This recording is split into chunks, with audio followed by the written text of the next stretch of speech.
Welcome to Into the Desert, where we discuss relevant issues with respect and without finger-pointing. I'm Larissa Munns. I'm Elgin Hushbeck.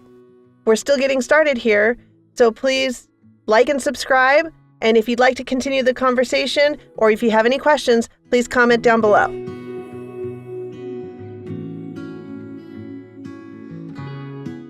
was in the Air Force working on nuclear missiles. It involves a lot of drive time because they were all scattered out. So you'd have to drive from the base, hour and a half, if you're lucky, sometimes 3 hours, wintertime, sometimes 6 hours, out to the missile base. So in a truck with two other guys doing a lot of talking, and every once in a while I would get a Christian and I go, oh boy. And thing is, a lot of Christians I talked to hadn't the foggiest idea of the questions I raised. But every once in a while I ran into a Christian who could answer a question. And I actually had a Bible, still have it. In the back of the book it has all my objections on the back cover. And one by one I checked those off because I couldn't use them anymore. Because I had a good answer now. And eventually I got to where I didn't have any more objections. And the Holy Spirit works in a very strange way. In ways you would not ever expect.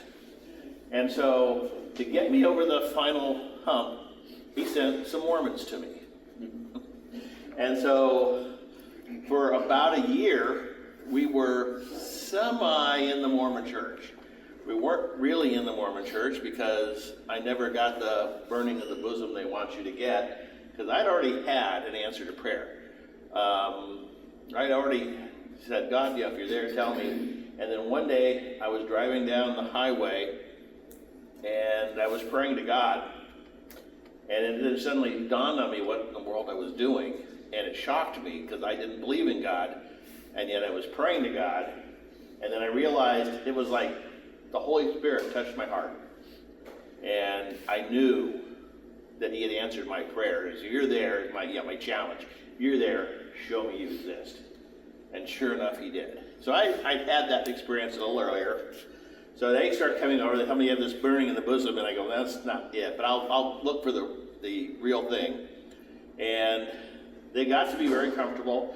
They became our place to go to because we weren't out of the church, so they didn't have to be on their best behavior. It's not like they were doing anything wrong, but they could relax a little bit.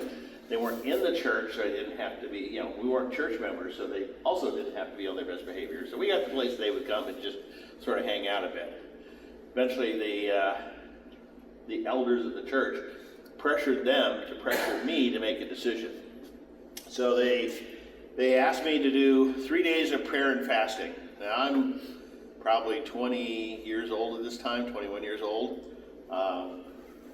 This is a completely foreign concept. But okay, I'll give it a try. Yeah, prayer and fasting. So I started out, and sometime on the end of the first day, middle of the second day, somewhere around there, I was counting the seconds. I go, this is not working, so I gave up. And they came back. They were very nice about it, encouraged me to try again. So, okay, I'll try it again. And my schedule was very flexible in those days because you don't work 8 to 5 on nuclear missiles. You work you could actually work 3 days straight and you get a bunch of days off. So I took one of the times where I had a bunch of days off so I wouldn't be impacted, and I did the 3 days of prayer and fasting. And I will warn you, if you ever commit to 3 days of prayer and fasting, God's got a stopwatch. He's not going to answer until the third day. He's going to hold you to it. And he held me to it, and I held to it. And I was in my room, I can still sort of picture it in my head, and I was reading, Ephesians 2:8-9, for by grace you are saved through faith, not of yourself, is a gift of God, not of works, lest anyone should boast. And the best way I can describe it, it's like someone turned a light switch on. You're sitting in a room, it's dark, you think you know where everything is. Someone walks in, turns on the light switch, and suddenly you realize nothing is what you thought it was. The Holy Spirit touched me, he opened my heart. That's when I gave my life to Jesus. It just, so many things in a microsecond just became totally clear, and I was saved. And I've got kind of an ornery spirit, so the Mormons came back, asked me how I did, and I said, well, I literally said, I've got some good news, and I got some bad news. The good news is, I got an answer to prayer. The bad news is, it's not the one you wanted. Because part of that mixture of everything that clarified was that Joseph Smith was not a prophet.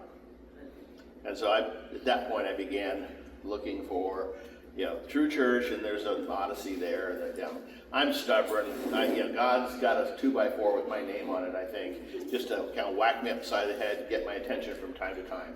But, he's faithful, and I try to be faithful to him.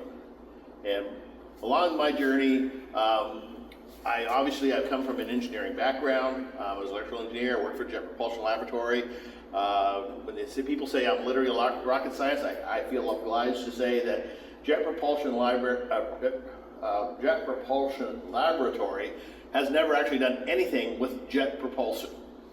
They called it jet propulsion because back in the late 40s, early 50s, when it was forming, nobody knew what a rocket was except the V-2s that had been landing on London during the war. And so they didn't really want to advertise that they were going to do rocket propulsion.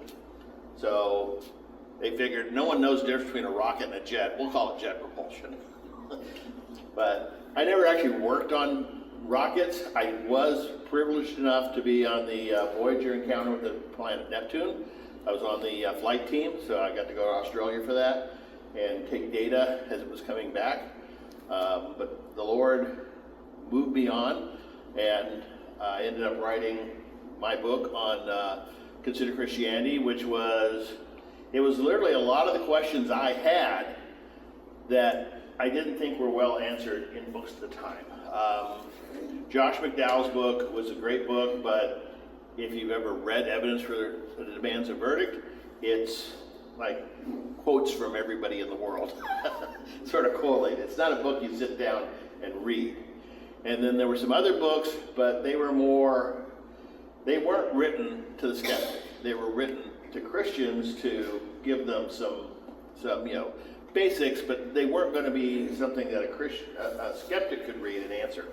So I wrote my books as coming from being an atheist, with the idea that this is somebody you could put into the hand of a skeptic, and it would answer the questions in a hopefully somewhat literary format.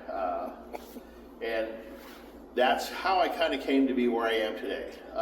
Recently, my wife and I retired, and now we're doing books full time. We're converting everything into audiobooks. Thank you for listening to Into the Desert, exploring the wilderness of thoughts. Don't forget to like and subscribe and put your comments below. Remember, be civil. We want to foster discussion and not division.